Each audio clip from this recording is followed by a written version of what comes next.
Sounds a little bit like you're saying that the definition is a little like the Supreme Court's definition of pornography, which is you know it when you see it. No, we're going to disagree. I've had kids tell me, I don't like how I feel when I'm on this medication. These drugs were never designed to be used in children in the first instance. They're attacking the very foundations of what being human is all about. And the next morning, he stabbed me. He stabbed you? Yes. How do we know how they're supposed to be when they're altered with medications from very young ages? This child's life was robbed. It was robbed from us, it was robbed from her. And it didn't have to happen. The hiding of information, the deliberate lying about information is the big ethical issue. I hate to say this. You can't believe the fraud that has been perpetrated on the American public. And it has been a fraud.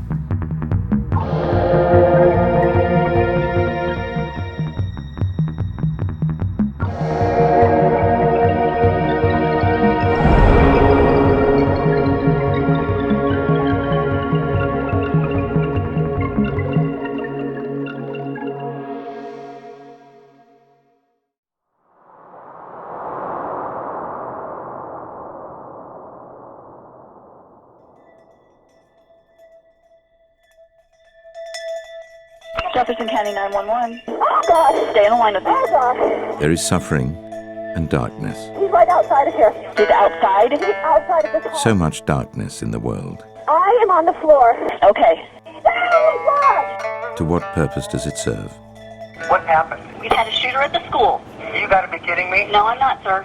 The ancients would have us believe that the strongest souls emerge out of suffering. Has anybody been injured? Yes, we have injuries. They're keeping the children in the school. But that implies we have no choice, that we are victims, afflicted by some karmic retribution. It doesn't look good right now. Students? Mm-hmm. Oh, God. Perhaps that is so, but at whose hands do we suffer this darkness? And can we still lead our children to the light?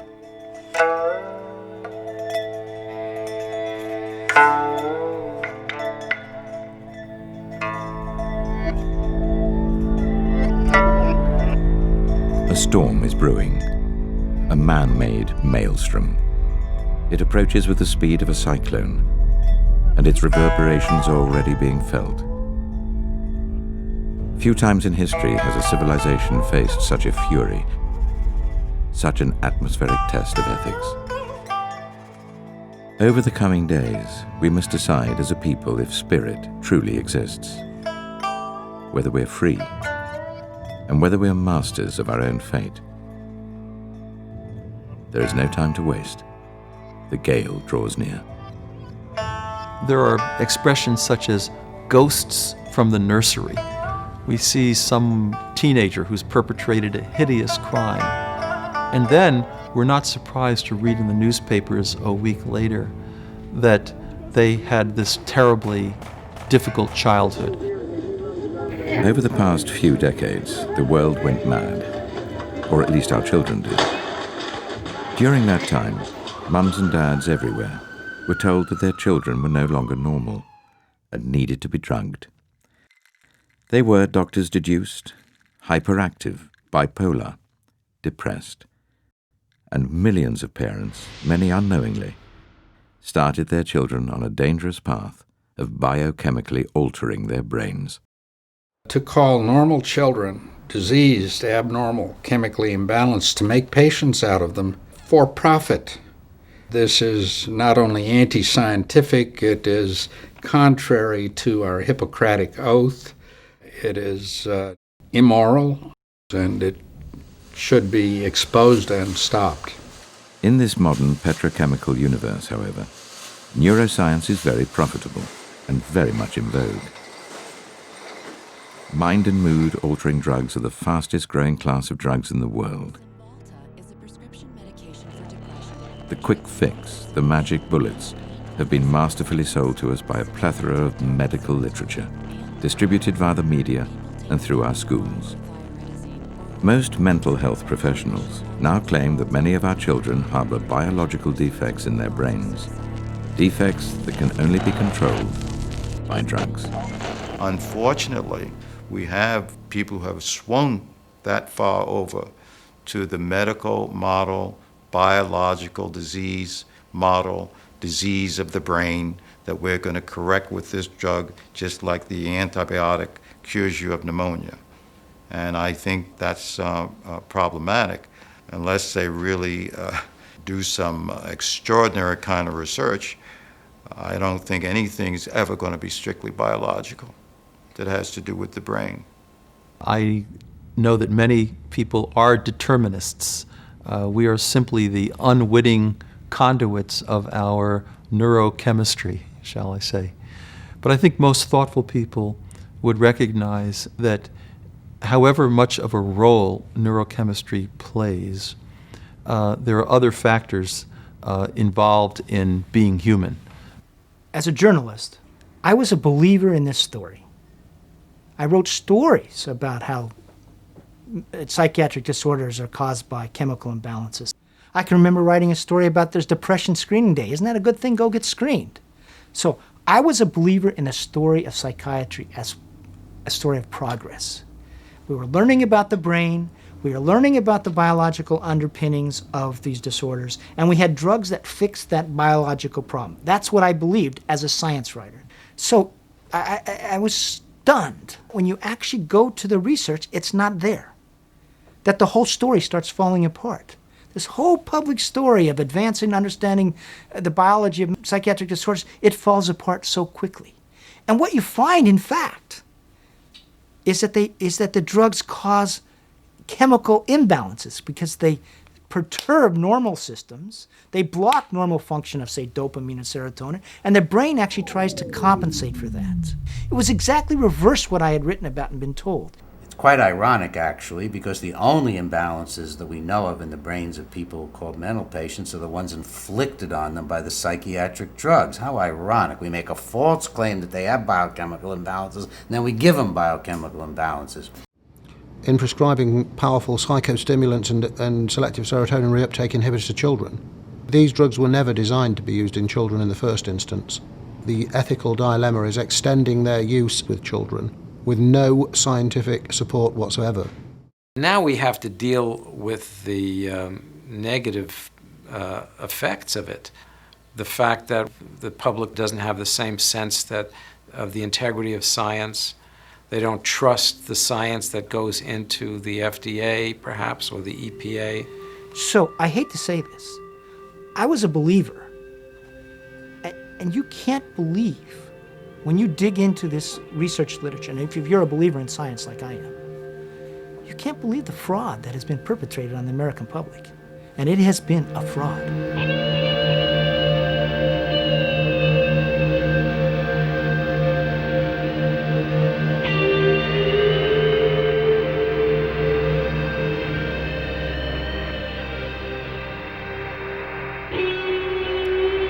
In an era dominated by industry, Rachel Carson once wrote, where the right to make a dollar at whatever cost is seldom challenged. What are we to make of these serious accusations about the integrity of the pharmaceutical industry? Are we too being fed little tranquilizing pills of half-truths, simply for the sake of the almighty dollar? It's certainly an important question to ask, why all of a sudden are drugs prescribed in such large quantities to children. We do have this explosion of use of psychiatric drugs in children, no question about it. It's been well documented, particularly in the past, say, 10, 12 years.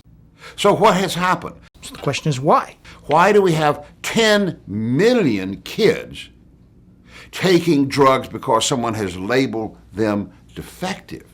Well, you can go back to 1990s, early 1990s, and the pharmaceutical companies were holding meetings. Everything is incentivized to label children as ill.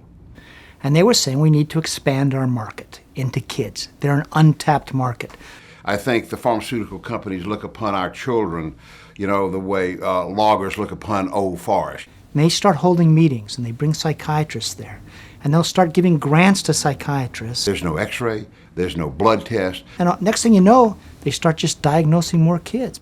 They vote on them, and then they create a disease. It's because that's the first thing, right? If we diagnose more kids as mentally ill, we can put them on the drugs. Now we're branding these kids as defective in order to help, and that help is drugs. And that's what's happened. It's a commercial enterprise that's happened. It's not a scientific enterprise. Now they take this disease, this label, they give it to doctors, they give it to schools, and now they have an avenue to make money on it. That's what happened. There was no explosion of kids misbehaving more than, in past times or some sort of disease that was loose. It's a commercial enterprise. They identified the kids as a market in the same way that Coke might identify them as a market for soft drinks, and they've been very successful, incredibly successful. And pharmaceutical companies love it. $69 billion, $130,000 a second is paid for these drugs to destroy the souls of our children. Absent sound science, and with billions of dollars at their disposal, the drug companies introduced many campaigns aimed specifically at school children. Here they planted their seeds by using the most basic of childhood communication tools, the coloring book. They have this little scenario of the kid whose friend moves away, and now Johnny's sad because his friend moved away, and Mom notices that Johnny's sad, and so Mom takes him to the doctor, and the doctor finds out that Johnny's been sad for days now and even weeks, and that he's going through some problems that the doctor may be able to help him with, so they put him on the whole story is to get the kid on a drug just because a friend moved away.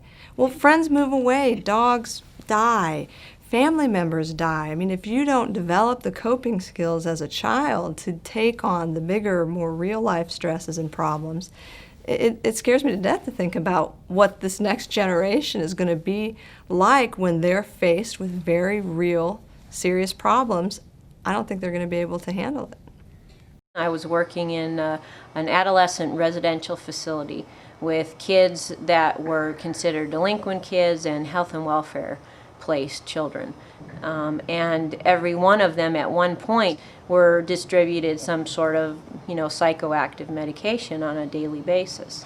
How do we know how they're supposed to be when they're altered from very young ages? Their brains are still growing, they're still figuring out what kind of individual they want to be. So we're not even seeing the real person. They don't even know who they are.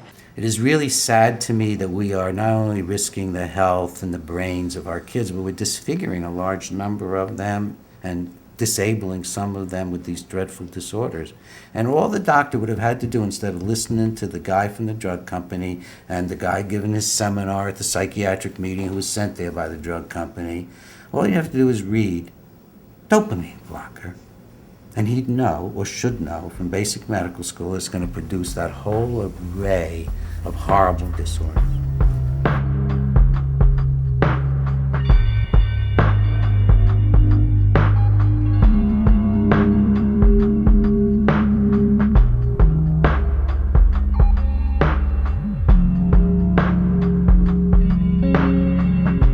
Some of the antipsychotics they're using may make children gain weight, may be a precursor to perhaps getting diabetes.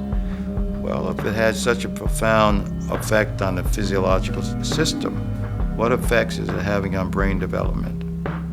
Are we going to be able to tie certain types of problems, deficiencies, in terms of brain function with the use of these drugs on children early in life? We don't have the answer to those questions. We do know that we're drugging our children earlier and more often than ever before. The United States consumes more than 90% of the world's methylphenidate, or Ritalin, after use of the drug was virtually dormant for decades. Then there is the startling 400% rise in the use of antipsychotic medications among children and teens. Are children really in need of these drugs? Or have parents simply lost their way? What are we doing to our child when we give them Seroquel, Risperdal, Zyprexa, Maloril, or any one of these other drugs? These drugs impair the brain specifically by blocking the transmission to the frontal lobes of the brain. That's what makes us love and hate. It makes us prejudiced and generous. It makes us think abstractly. It gives us judgment. It's the human being. When you give one of those drugs, you reduce the personhood with these drugs even more profoundly than with the stimulant drugs. We disable their brains. It's a chemical lobotomy, and that's not a metaphor. That's a fact. This, then, cannot qualify as free will, and we would be wise to understand it for what it is, a chemical manipulation of consciousness without regard for human life. As psychiatrists and their pharmaceutical allies make their play, as they lay claim to the biology of the brain, now and forever, we should pause, think, before we allow anyone to monopolize the most important medical market the world will ever know. After all, there is ample evidence in this age that for some at least, the roots of darkness may be triggered by the cure-alls they're being fed. He didn't tell us. He went to the doctor. The doctor gave him some Prozac. Even if he had told me, I wouldn't have known that Prozac could have been harmful. Then one night he took 2 Prozac tablets, and the next morning he stabbed me. He stabbed you? Yes, I was laid in bed reading. I'm blind on this side. He walked in and he stabbed me. Twice.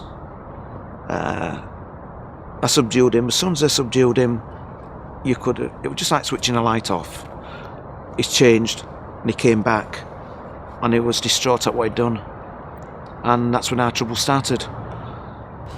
And they wanted to charge him with attempted murder, and we didn't want to press charges. And then all this, it just ricocheted from there, and it was a downward spiral. And there was nothing for us to stop it. He got put in a psychiatric hospital. They wouldn't accept that the Prozac had anything to do with it. When that happened, and you being a nurse and you being keenly aware of probably what goes on in places like that, what were your first thoughts as a mother? Well, we're all doomed. I just thought we're doomed. Jeanette Blagbrough's maternal instincts were correct.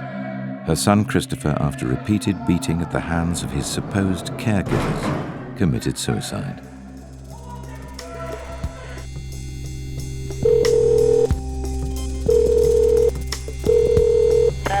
Where's your emergency? Stephen's been shot at Westside High School, middle school. And what? Stephen's shot at Westside Middle School. Okay. See, we need an ambulance as soon as possible. Okay. Do you know who done the shooting? No, we do not.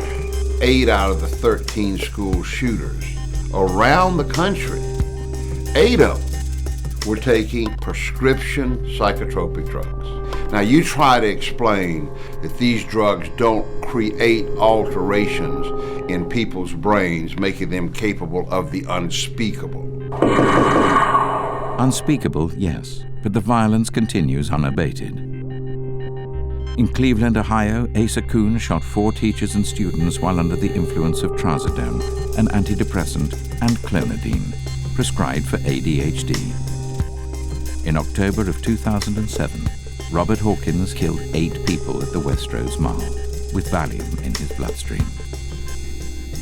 This evidence of violence as a side effect of psychiatric medication should come as no surprise. When John Hinckley Jr. shot President Ronald Reagan in 1981, he did so, according to his attorney, while in a Valium-induced stupor. It begs the question as to whether the drug Prozac had a similar effect on Jeff Weiss when he shot 14 people in 2005. Weiss was taking Prozac when he created this prophetic storyboard, one which foretold how his own life would end.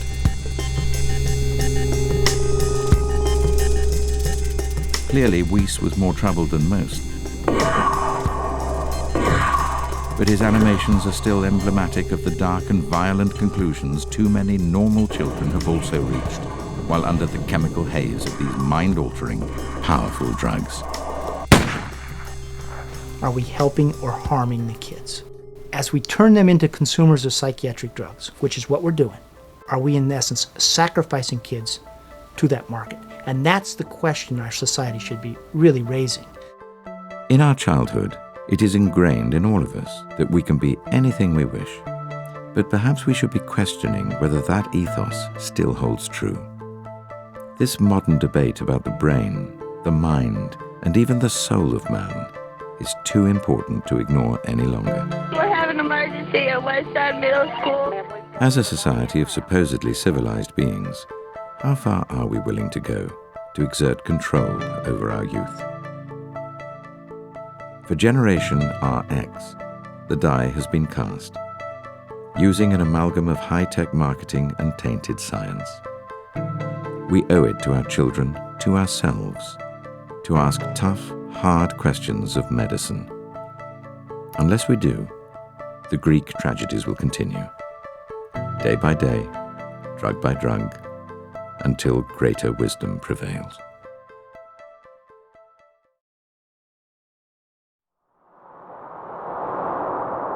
"70 miles an hour, straight up the tower, 17 stories high, 3.5 Gs, powered by bungee cord, if you please." We catapult our children into the world, tethered to us, yet separate, acutely aware that although we gave them life, they exist in their own sphere, just out of reach, flying in an orbit of their own making. It begins at birth, when they take their first breath. The cord is cut, and with that act, they're meant to soar through the milieu of life as sovereign individuals. We should cherish each moment, breathe in every act of this prolonged play, and hold on tight. As parents, of course, we're expected to impart our sage advice during their formative years. But increasingly, in this modern age of prescription drugs, mentoring has often taken a back seat to medicine. Doctor-recommended and approved medicine. In the 1990s, the idyllic home life of the great American century was replaced by a new belief system, one represented by a few simple letters. The acronym was potent enough to spawn a new era in healthcare, and powerful enough to affect an entire generation of children. The letters were ADD, now called ADHD. ADHD is a commonly diagnosed behavioral disorder of childhood that represents, and we want to stress this, a major public health problem. Not long ago, we allowed our children to reach maturation on their own timetable. From the terrible twos through the terrible teens, we understood that their struggles were merely life personified.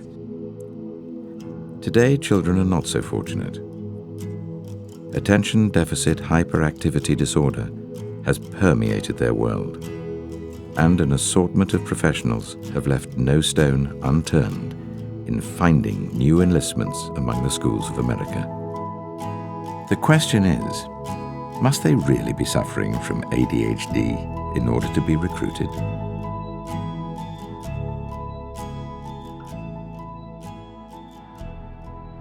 Kids I know all over my community could easily, if they were in a particular school with a particular teacher, be labeled as hyperactive.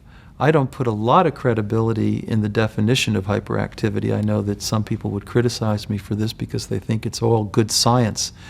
It's really not. It's part of the commercial reality.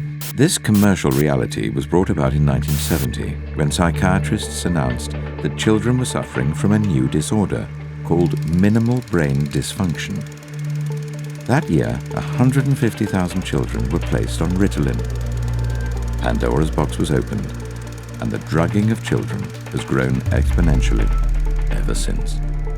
I can't fathom why people can't put this together. We have in our schools, grammar schools and high schools, these so-called drug-free zones, where you can't even ride on the street carrying any kind of drug. Yet inside the school, it's a cuckoo's nest. They're lining up to get drugs that do exactly the same things as methamphetamine that they disallow even in the perimeter of the school. Why society and why intelligent adults can't see the idiocy of what is going on in our school and the damage it's doing to the children, I don't understand. Ritalin was first prescribed in the 50s for fatigue and depression, but it was also used widely with institutionalized mental patients. Sales slipped in the 1960s but rose again from the ashes in the 1970s. This new market for Ritalin thrived, despite President Richard Nixon's war on drugs and Nancy Reagan's famous Just Say No campaign in the 1980s. Speed made its legal comeback in a big way in the 1990s, and the chemical cost was supported by tens of millions of dollars worth of advertising and merchandising. Thus, the very substance, damned as an affront to American values in the 70s and 80s, was pushed by doctors as a godsend for unruly children in the 90s. Ritalin production rose by 700%, even though the United States Drug Enforcement Administration persistently raised doubts about the safety and addictive qualities of the drug. This DEA document highlights the agency's concerns, including the six-fold increase in consumption of Ritalin from 1990 through 1994. The sobering report pointed out that the US produces and consumes 5 times more methylphenidate than the rest of the world combined. It also criticized drug maker Cyber-Geigy and industry-funded groups like CHAD as the powers likely behind the surge of Ritalin use. In 1998, the National Institutes of Health sponsored a 3-day ADHD conference and invited experts from around the world to participate. This rare video provides a disturbing glimpse of the event, one which the government does not want you to see. We have agreed that there is no consistent diagnostic test for ADHD. Our knowledge about the cause or causes of ADHD remains speculative. I would now like to open the forum to questions from the press. Joe Palca with National Public Radio. It sounds a little bit like you're saying that the definition is a little like the Supreme Court's definition of pornography, which is you know it when you see it. No, I'm concerned. We're going to disagree, and I would like any member of the panel to describe a typical ADHD in terms of symptomatology. Mark, would you like to? Since you see them in your practice. Remember, this panel of experts had just completed 3 days of investigation into ADHD. I think the panel has been frank, and the difficulties here are immense in terms of these. It is hard. It's very hard to know how to answer this question. These kids. In my experience, when you see these kids, they are, several standard deviations different in terms of they cannot sit still, they cannot attend, they cannot, even when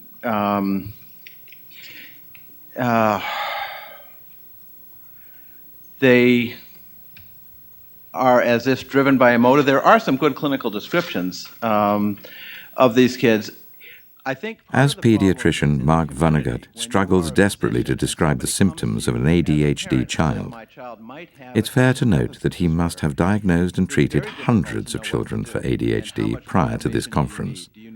But on this day at least, Dr. Vonnegut isn't clear at all about what identifying characteristics are present in an ADHD child.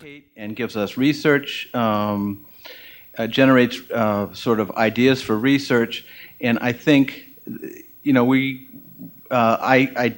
think the part of the problem is the profession keeps changing the diagnosis. We have DSM-4, the latest thing, but we have no guarantee that DSM-5 won't give us yet another diagnosis. But certainly, I think we have the feeling.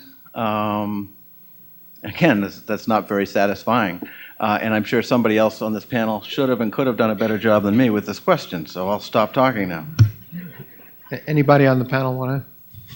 When the talking stopped, however, it became painfully evident that the esteemed proponents of ADHD were incapable of providing a cogent definition of this mysterious condition. Okay, Brooke. Brooke Reynolds, meanwhile, was among the first of her generation to be prescribed Ritalin.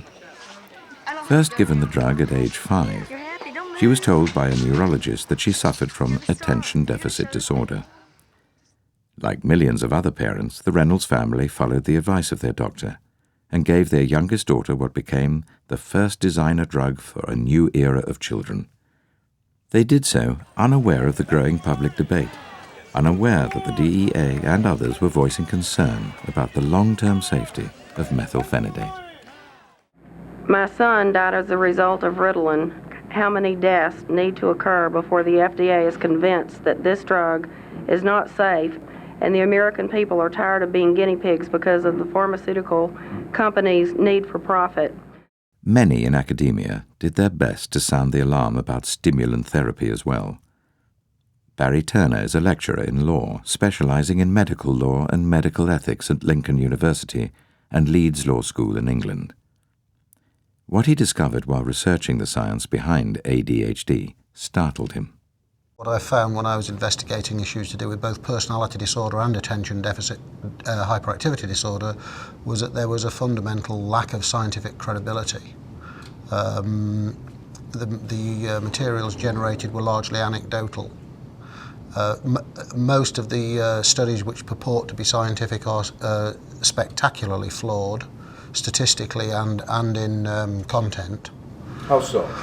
In particular, the most famous of the ADHD studies by Castellanos, where the control group is of a different age to the group that were being examined. This was a study which concluded that children with ADHD had smaller brains than a normal group.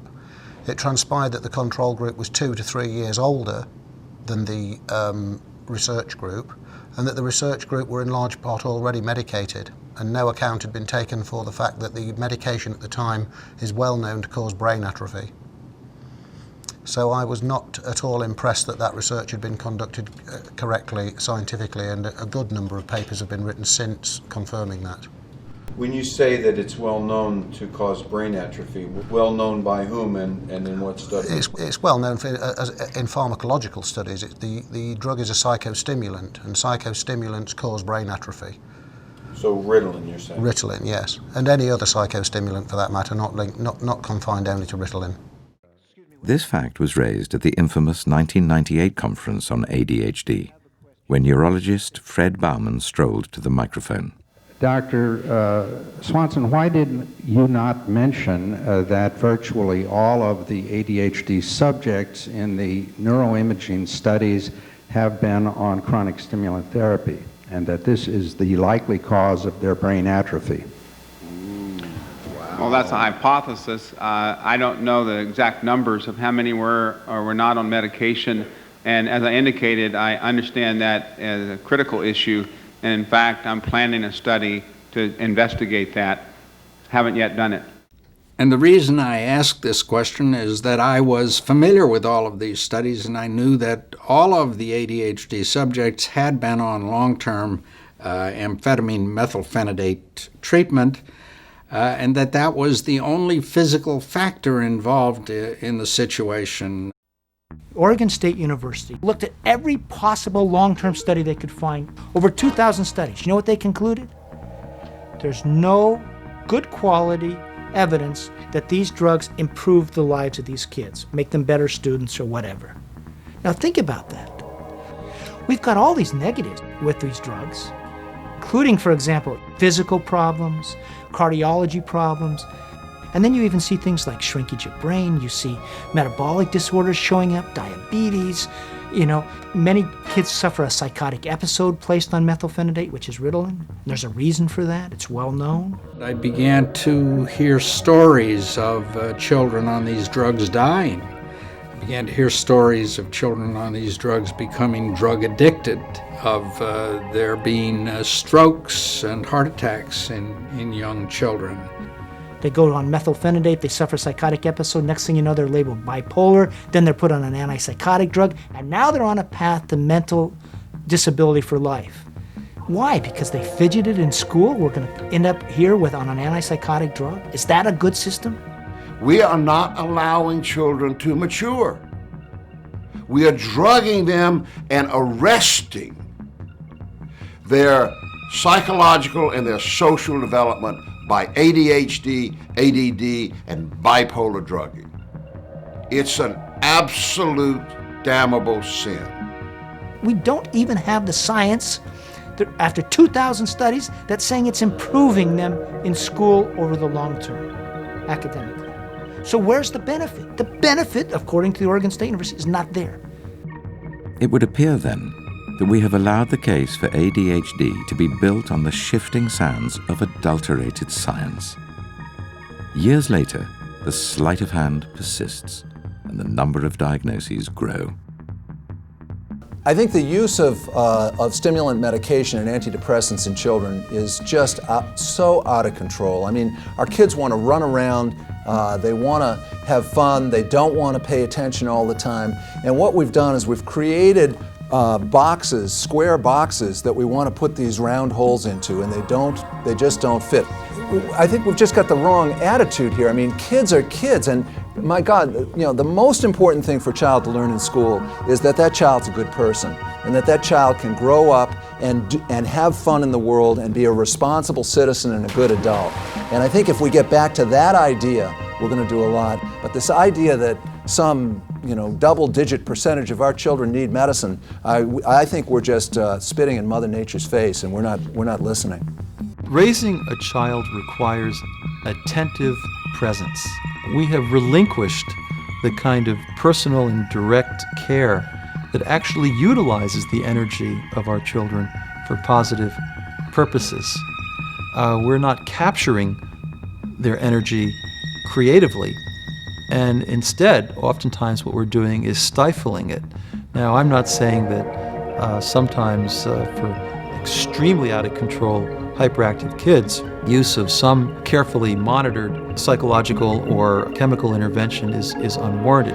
But what I am saying is that there's a tremendous overuse of that chemistry.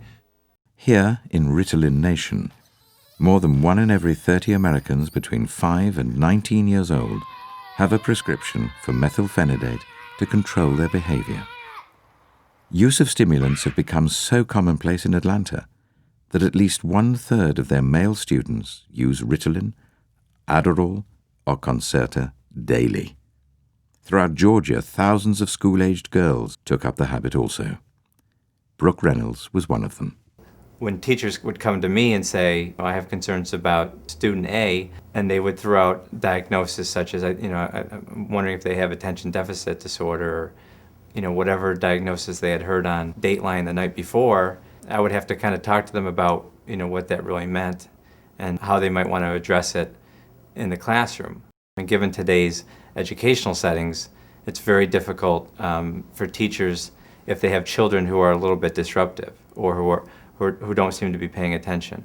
And so all this pressure that's being put on teachers today then gets transferred to the kids who don't quite fit the typical classroom model student that we want, the student who's sitting in their chair, eyes at the teacher or at the blackboard, that kind of profile. I have such children referred to me by their schools and by their family practitioners, having been sent there by their schools, and I saw these children. I myself would take a careful history, do a careful exam. I could find nothing wrong with them, and yet they were being called abnormal, diseased, chemically imbalanced by, of all persons, school teachers. No one would question for a moment that teachers have the most challenging and important of professions, and that most are dedicated to their students in profound ways. Others, however, seem to practice medicine without a license by routinely diagnosing children as ADHD, based on vague behavioral traits. All too often, parents have been accomplices in this troubling and historic cultural shift. When I would tell these patients and their families that I could find nothing wrong, I was increasingly met by persons from the educational establishment with the response, well, if you can't find the ADHD, if you can't find something wrong with them, if you won't write the Ritalin prescription, we know someone who will. Over the course of the past 8 years, I've come into conflict with outside professionals or even other school psychologists who often make that recommendation that the child be evaluated by a pediatrician for medication. And so my role has been to try to educate other professionals, but also, more importantly, the parents about what the diagnosis is, the issues with the medication, and try to give them as much information as they can before making any kind of decision about what they want to do for their particular child. And sometimes it's gotten me into some conflicts. Oftentimes, the report comes home from a teacher that little Johnny has this disorder or that disorder, and we take that too seriously. We are medicating our healthy, active kids into the ground because it's a good way of babysitting. And in our society, with oftentimes mom and dad out at work, or with mom in the picture and no dad in the picture whatsoever, we just relegate our kids to a lonely existence, sitting on a couch in front of a game. That's the reality. The core of any civilized society is to provide safe harbor for its young. But the system of protecting children has failed, and failed miserably. When 6 million children are prescribed ADHD drugs in America, it's far too late to ask if we have a problem. That is all too clear. We force these drugs on too many of our young Galileos who wish for nothing more than to be free, just as we were growing up. Many experts will claim otherwise, but to growing numbers of families, the facts about ADHD are as clear as life and death. For 10 years, Brooke Reynolds used Ritalin. According to her mother, Ellen, Brooke didn't eat or sleep enough, and though she increasingly became emotionally drained, she persisted. Both her doctor and then her psychiatrist told Brooke Ritalin would improve her lackluster performance in school. It did not. On February the 27th, 1999, just 3 months after the ADHD Consensus Conference, Brooke had endured enough. Victimized by the careless system that gave her a drug as potent as cocaine at 5 years old, her will was finally broken. After becoming addicted to Ritalin, the only drug she had ever used, Brooke Reynolds committed suicide. If I had only homeschooled her, Ellen Reynolds said, Brooke would still be alive. Instead, it's one more spirit, one more death, one more bright light lost to a medical coup in the promised land.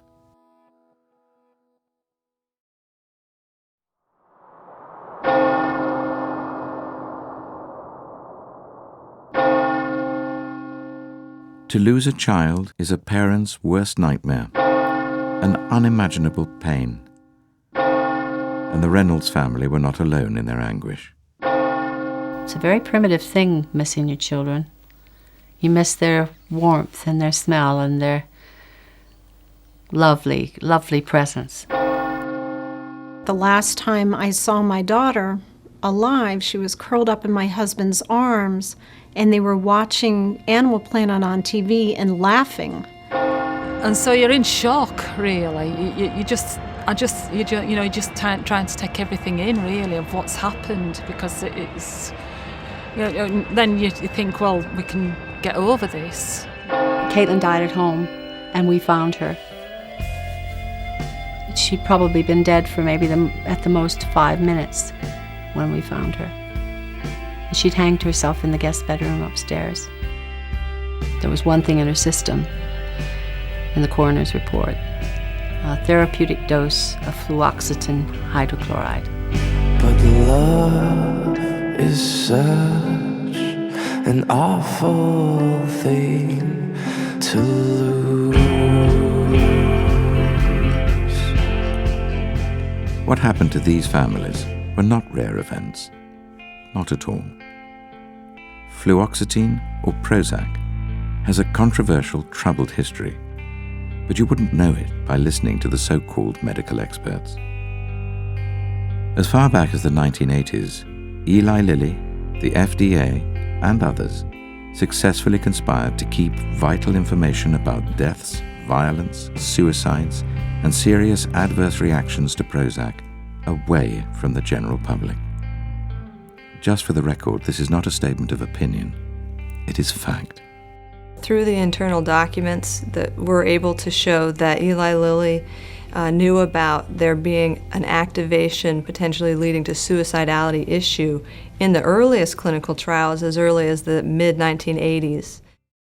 According to the top-secret files obtained for this documentary, it was German regulators who first expressed concerns about Prozac and suicidality risks in 1984. An internal Eli Lilly memorandum, dated May 25, 1984, acknowledged that during the treatment with fluoxetine, 16 suicide attempts were made, 2 of these with success.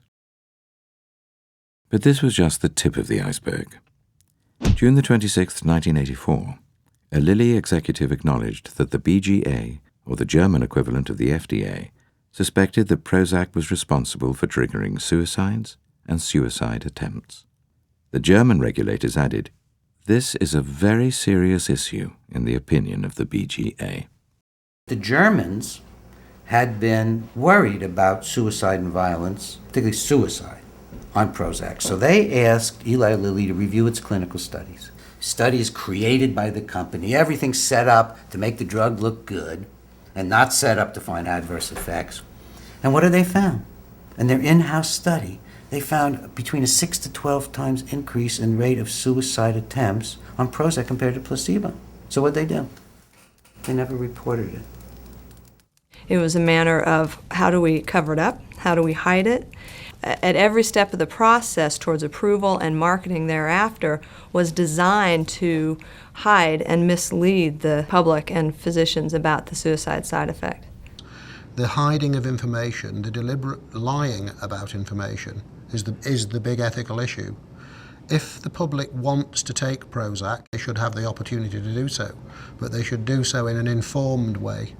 During the trials for fluoxetine and throughout the first few years the drug was on the market, there were 28,000 adverse events reported and 1,600 suicides, both record numbers for a new drug. These facts were pointed out to the FDA's second-in-command in 1993. What about your concern regarding something like Prozac, that very well documented 28,000 adverse reports, 1,600 suicides associated with that drug? Well, drugs that go through our very rigorous testing and review process are very well understood chemicals, and drugs are recognized to have both risks and benefits. That's why they go through a rigorous evaluation, and when those products are put out on the market, we have a good scientific understanding of both the risks and benefits. A good scientific understanding? If that is so, why didn't the FDA catch the suicide risks so apparent in the scientific studies? The fact is, the FDA knew. Clandestine memos like this one from Lilly's Lee Thompson prove it. Lilly's own secret files implicate the FDA's Paul Lieber, Robert Temple, and Thomas Loughran as being duplicitous in a scheme to whitewash the dark facts about Prozac. A Lilly executive writes, "This report must move swiftly through approval and to Dr. Lieber's hands. He is our defender." And the FDA's Thomas Loughran is quoted by a Lilly exec as saying, "The firm has a friend in Bob Temple." The array of secret memos reveal an aggressive public relations strategy aimed at quelling the fervor over Prozac, and mental health professionals were vital to the plan's success. We agree with the FDA finding that there is insufficient evidence that fluoxetine or any other antidepressant induces suicidal or other violent behavior. We feel that labeling must be based on sound science and not sensationalism. I'm terribly concerned that any labeling change of antidepressant medication without scientific data to justify such a change will adversely affect patients and physicians needlessly. Who would want to prescribe and who would want to take a drug the federal government says may be associated with suicidal thoughts or behavior? The information on the leaflet was, this is not an addictive medication. There are no withdrawal symptoms. It will not damage you in any way. This is a safe drug. That just wasn't the case. It certainly wasn't the case with Caitlin. Was there something about these kinds of cases that caught your attention, that attracted you? Absolutely. I've actually been working on these even before I went to law school. As a paralegal, I was working for this firm, Baum Hedlund, and they had taken on basically some pro bono cases related to the Prozac suicide issue. Our first client actually was the wife of Del Shannon, and we had a mutual friend of that family that brought the case to us, and that's what initiated us into this litigation. He kissed me, smiled, and we said, "We'll see you later." There was absolutely no warning of suicide or anything violent. I know with absolute certainty that if Charles had any idea of the side effects of Prozac, he would never have taken it. This drug is most assuredly responsible for any torment or suffering and the eventual suicide of my husband. I want people to be aware of what can happen when you take the drug Prozac. Thank you. From that point forward, I was obviously moved by not only the problems related to the drug companies hiding information about the drugs, their knowledge and awareness of the suicidality issue even prior to the drugs being approved, but also the family members of the people who were suffering, the victims who had lost their family members.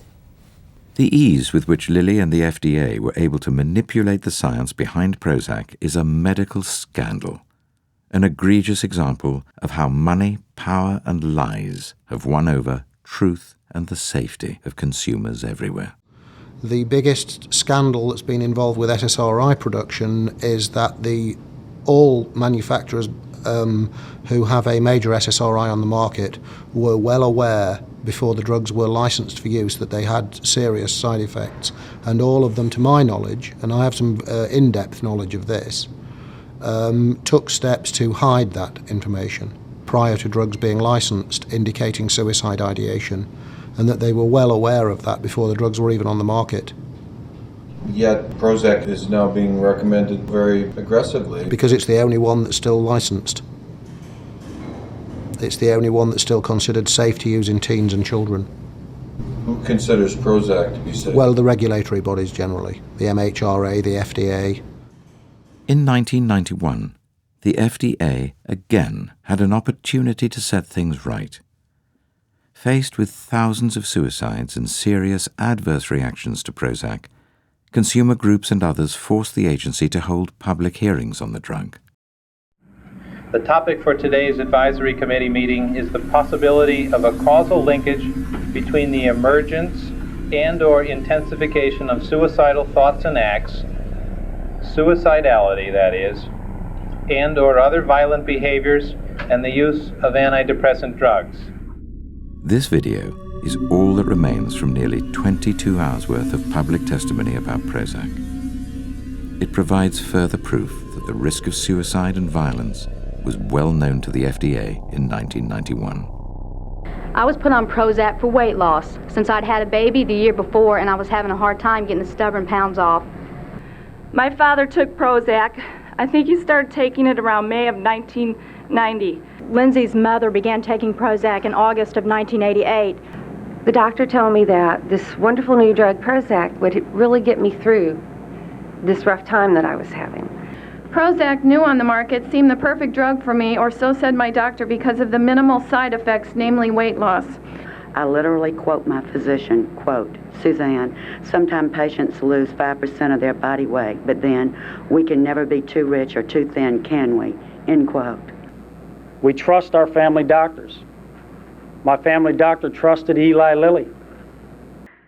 My first reaction came at 2 weeks. I remember sitting in the car, and I reached over and I grabbed my husband, and I said, "I feel like I'm dying." I felt like I was leaving my body. I took Prozac for exactly 11 days, during which time I experienced annoying and increasing dimness of vision, irritability, headaches, and tension. And only 3 days after being put on Prozac, I started having terrifying nightmares. The fourth week, I had total loss of appetite, complete insomnia, anxiety literally was pouring out my ears. By the 14th day, I was experiencing such intensified fear that I could not stand to face life as it was for me anymore. I'd wake up screaming, and the nightmares always had something to do with death. I immediately had severe headaches, violent thoughts in nature, which is totally against my character. I had never had violent thoughts before. I'm a pacifist. Where suicide had never been a logical solution for any reason for me, it now I took the 9mm automatic, sat down on the bed, and put the gun to my head. I tried to commit suicide in front of my 5 children. My wife shot and killed both of these two boys I don't remember right here. exactly what. Took a 12-inch butcher knife and stabbed himself violently in the abdomen once, and then proceeded to do it twice. Thank God I was a lousy shot. I was a victim. Lily, you answer me. You tell me what happened to me. She turned the gun to herself and shot herself twice. Now she's in jail for murder. Well, I'm not a doctor, but I wouldn't think you would have to be a mental heavyweight to soon figure that Prozac I was played. only put on for weight loss. Weight loss. My sister did commit suicide in front of Lindsay, and that gun I later learned was loaded with a point bullet. That's the only way to have peace and serenity again was to die. Do all of you want to take this drug? All of you want to walk around humiliated for the rest of your life? But I did this right in front of my son. As you hear the many stories today, you can see we are real people, not small percentage numbers of a minority suffering these silenced adverse effects. Please, look at us. Listen to us. Today, I'm here to stand up for myself, my right as a human being, which I feel I was robbed of. I want to ask y'all, don't let this happen to nobody else. These are real people. You know, these murders and things are senseless. You know, it's time to put a stop to it. That's why the FDA is out there, to help us, to protect us. But love is such an awful thing to lose.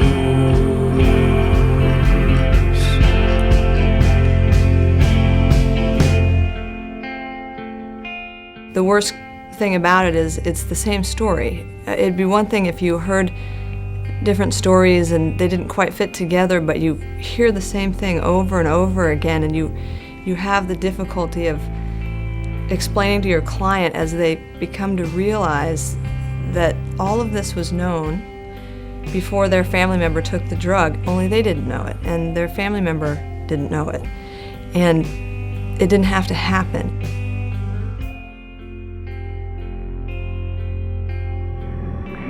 I do not find from the evidence today that there is credible evidence to support a conclusion that antidepressant drugs cause the emergence and or the intensification of suicidality and or other violent behaviors. The committee of the FDA, their psychopharmacology committee, almost everybody on the committee worked for the drug companies. So the conflicts of interest was so enormous that the FDA had to give them all letters forgiving them of their conflicts of interest so they couldn't be sued. The government is not in good shape right now in terms of conflicts of interest. There are 2 rules that operate right now with federal advisory committees. Rule number 1 says that anyone who has a substantial conflict of interest cannot serve on a federal advisory committee. Rule number 2 says that rule number 1 can be waived. And rule number 1 is waived. In some cases, the evidence shows 50% of the time. Where does it come from, this blind trust we've placed in medicine, this notion that we're being protected by public servants? And how did psychiatry, the least scientific of all medicine, become enveloped in this madness? Myths are powerful things. And we have this myth. Medical progress is an incredible myth for us. And I believe science, by and large, is an honest pursuit. But once you believe in that, this story of understanding the biology of the brain and all that, it becomes hard to believe that money could be so corrupting, that money could corrupt the clinical trials, the design of the clinical trials, that money could corrupt what is reported about the clinical trials. That money could lead psychiatrists at main institutions to say you have this chemical imbalance when they don't know that. It's just hard to believe that the money flowing from the pharmaceutical tree could really be this corrupting at every level. Evidence abounds that this corruption is running rampant throughout the American medical system, and nowhere is this more apparent than in the DSM, the Diagnostic and Statistical Manual for Mental Disorders. The DSM is often referred to as the Bible of psychiatric disorders. It is the quintessential diagnostic instrument. Over 400,000 mental health professionals in the United States use the DSM, and in order to get third-party reimbursement, one has to have a DSM diagnosis. So the DSM is extremely instrumental. In 2005, Professor Cosgrove sought out Sheldon Krimsky with an important idea: to study financial associations and potential conflicts of interest between the DSM panel members and the pharmaceutical industry. I contacted Dr. Sheldon Krimsky because of his expertise in conflict of interest policy, and together we designed a study using what we referred to as multimodal screening techniques. When I met Lisa, I already had a framework that I developed. I wrote a book in 2003 called Science and the Private Interest. It was the result of about 20 years of accumulating information and data. So I already had a fairly good understanding of how the pharmaceutical industry works. And it is a vertically integrated industry. They do it all. They pay for most of the research studies that they do. They pay for, through their advertising, for most of the journals that have anything to do with drugs. They pay for most of the continuing education of doctors. They market directly to consumers. They lobby state agencies who set formularies, drug formularies. There's practically nothing that they're not involved in that has, something to do with drugs. Merck, where patients come first. So I immediately understood the power of such a study, because if you can show some relationship between the people who set the criteria and the companies that are waiting on the sidelines to make money from those criteria, then I think people will understand the impact of this. When we were looking at the financial associations between panel members and the pharmaceutical industry, we looked at psychiatric journals that had conflict of interest policies and reviewed the various panel members to see what kind of financial associations they were disclosing. We also submitted the names of the DSM panel members to the U.S. Patent and Trademark Database to see if anyone had intellectual property in a drug that would be influenced or potentially influenced by a DSM category or diagnosis. What Cosgrove and Krimsky discovered should have rocked the medical establishment. They uncovered financial associations so pervasive that they call into question the integrity of almost every diagnosis in the DSM. I think the data really speak for themselves. The strongest statistics include the panel members for the mood disorders and schizophrenia and psychotic disorders. 100% of those panel members, and yes, that's right, every single panel member has financial associations with the pharmaceutical industry. And if you look at it in terms of the sheer amount of money, the antidepressant market and the antipsychotic markets are the fourth and fifth leading therapy classes of drugs, with annual sales of $20 billion and $14 billion respectively in 2004.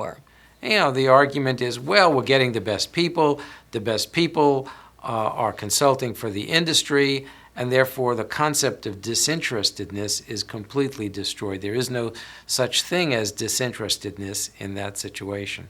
And it's a self-fulfilling prophecy. If you set up the system so that you permit people with conflictual relationships to be on committees whose decisions will have financial impacts on an industry, then the whole thing is running on its own cycle of self-interest. The problem is that they could leverage their prestigious position on the DSM into very lucrative consulting contracts and really influence prescribing habits. It seems like a fundamentally immoral thing to do. It just smells like rotten fish. So there are 170 DSM panel members. That's the total inclusive of all the working groups. Of those 170 panel members, 56% had at least one financial association with a pharmaceutical company. In 2003, a 2- to 3-fold increase in psychiatric drug use among children and teens was reported in medical journals. Between 2002 and 2005, prescriptions of antipsychotic medications to children rose by 50%. If left unchecked, the numbers of future leaders on these drugs are certain to rise, fueled by the cozy relationship between DSM panel members, the drug companies, and the FDA. Depression is a serious medical condition that affects your mood and disrupts your daily life. While the cause is unknown, a chemical imbalance could be the reason. Prescription Zoloft works to correct this imbalance. This is the happy Zoloft rock, known worldwide as one of the most lovable icons ever created by Madison Avenue. What bothers me is the happy Zoloft rock. It's just rolling along, it's friends with the butterfly. Every time I see that commercial, I feel sick. I'm like, Zoloft killed my sister. Zoloft is not butterflies. Like the infamous Joe Camel, who made it seem cool to smoke, the happy Zoloft rock communicated to children that it was okay to use antidepressants. I was talking about that commercial one day at lunch, and this girl sitting down the table from me was saying, "Oh, but I love the happy rock. It's so cute." I was so angry. Like, she obviously had no idea what she was talking about, but that's the kind of advertising that bothers me. Caroline Downing knows from whence she speaks.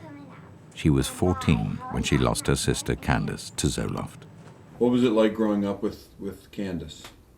It was fun. I mean, we were always really close, but we were different enough that we had our own friends. I was always really protective of her. Like, I'm not a mean person. I don't yell at people, but if someone was hurting Candace in any way, I would tell them flat out that they could not do that. We fought about normal sister stuff. She stole my makeup, and I'd get on the computer when she called it. But we really got along. We were really close. By all accounts, Candace was a funny, intelligent, gifted, and vibrant child. Her Achilles heel, it seems, was an innate fear of taking exams at school. She'd get anxious about things like school. If she was studying for a test and she couldn't remember an answer, she'd get really frustrated. It was this test anxiety that led Candace's doctor to recommend Zoloft. We did follow through with a psychiatrist, and he wanted to put her on Zoloft, and I was really opposed, but he said it's a very small dose and let's try it. What ended up happening to her was that she ended up hanging herself within 24 hours of having seen the psychiatrist that said she was great. But love is such an awful thing to lose. The news of Candace's death was tragic enough. Yet as Matthew and Andy Downing began to investigate their daughter's suicide, the trail led right to the doorstep of the FDA, specifically to the FDA's team leader for psychiatric drug products, Dr. Tom Loughran. Ironically, I know this man. I've known him for quite a while because both of his daughters attended school with my daughters. Matthew has never spoken on camera about the FDA's Tom Loughran. His younger daughter had attended class with Candace for 8 years, and his older daughter had actually graduated with my daughter from the same school. My daughter spent the night at his house, his daughter spent the night at my house. What the Downings didn't realize, however, was how deeply Tom Loughran was involved in the entire Prozac, Zoloft, Paxil, SSRI saga. They didn't know about the secret Eli Lilly memos or his role at the 1991 Prozac hearings. We've had the opportunity and have taken depositions of some of the senior officials at FDA, some of the people we find as the original culprits, the problem at FDA, Dr. Bob Temple. Thomas Loughran is horribly guilty. These same individuals were involved back in the early 90s when this risk was being raised and identified, and rather than pursuing safety concerns or requiring drug companies to do more to determine if this is of serious risk, they look the other way. There was a memo saying if Zoloft was to be approved, it was with controversy and risk, that they already had case studies of children that had died while on Zoloft.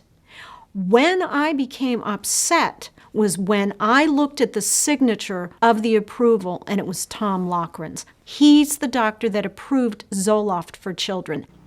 In May of 2007, a quarter of a century after evidence of suicides, murders, and other violent acts began to surface, Tom Loughran and the FDA finally approved a black box warning on antidepressants for children and young adults only.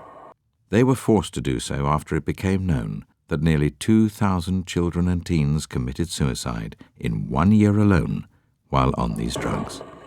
Had I been told that 4 out of 100 children runs the risk of dying on an antidepressant, you can damn well be sure that my child never would have been on one.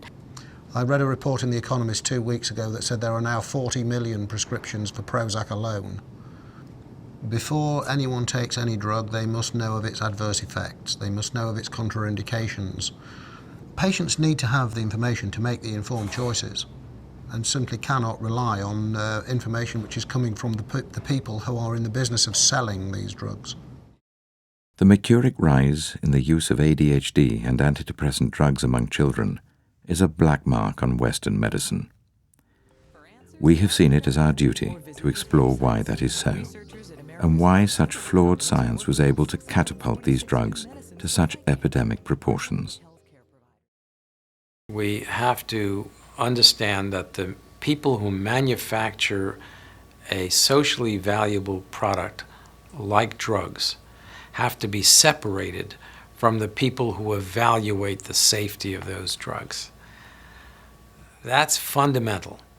And to do this, we need to have a firewall established between the manufacturers of drugs and the people who test the drugs. There can't be any collusion. We've got to have transparency from clinical trials right through to the regulatory bodies, right through to the grassroots. We need public information and we need less corruption. It's as simple as that, and as complicated and difficult as that. It has been said that it takes the highest courage to utter unpopular truths. The truth is, many have lost their lives in this modern battle for the brain. Many have been forever changed. The truth is, we have been betrayed, the science has been adulterated, and the road is strewn with casualties. And the truth is, a horrible storm is at our doorstep. There are children in its path, and countless souls yet to save. They are attacking children. They are throwing out the parental and educational forces that were geared to bring children into human society. They're attacking the very foundations of what being human is all about. They're robbing children of their souls. I think it's a moral dilemma of incredibly profound importance. And we really should be thinking, do we have a right to put 1 out of every 70 kids on an antipsychotic drug that will diminish their capacity to be? Do we have that right to generate profits, to do that to poor kids, to 2-year-olds, to 3-year-olds? And I think that's something that maybe we should try to confront. I think it's an incredibly pressing and important moral question. The veil has been lifted, and now we must see things as they truly are, for the sake of our children and for the future of Generation RX. The notion that there's a quick fix, a magic bullet, a potion, it's just very tempting, isn't it? Aladdin rubbed his lamp and the genie came out. I mean, the problem is that the magic bullet doesn't deliver. They scarcely ever do. We should have listened. We could still listen to the wisdom of common people. They tried so desperately to tell us what is fact, what is fiction, what is real. I would much rather today be a messenger of life if one of you will simply listen to what I have to say and bring life, or at least give somebody the chance, a future unsuspecting victim, the chance to have a life. And I thank you, and I hope that you heard what I said.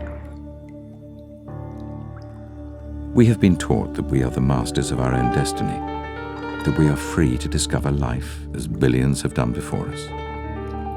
But never has a society drugged so many children with such ruthless intoxicants. The victims are, most important of all, human beings, children who should be living the best years of their lives. As we have learned, what's good for Wall Street may be deadly for Main Street. And yet it goes on and on and on. Will we surrender, or will we fight these medical dictates? Will we embrace the truth, or succumb to the lies? The answers to these questions will determine our history well beyond the lives of Generation RX.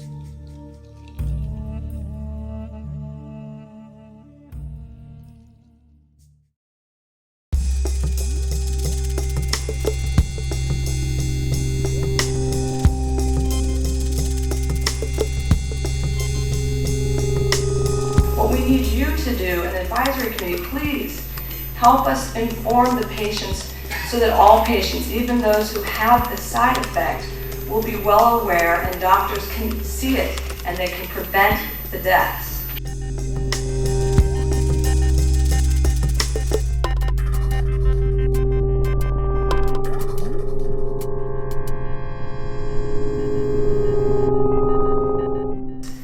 When did it become FDA's job to promote the drugs or promote the diseases? The pharmaceutical companies are great at that.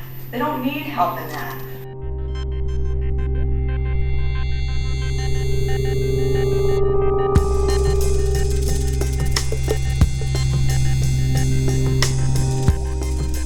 We're talking about doctors and patients being given the whole story, both the good and the bad, an informed choice.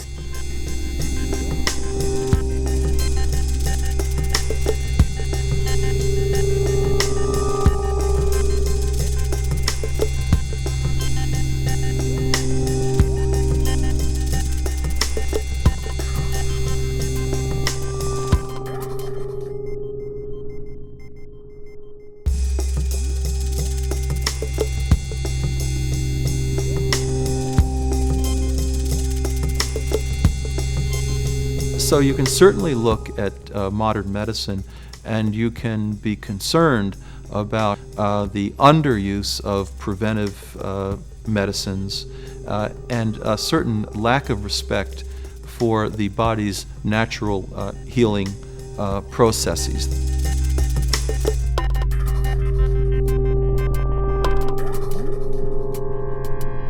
So there is a sense in which I think we're relying a little too much on the latest psychiatric medicines.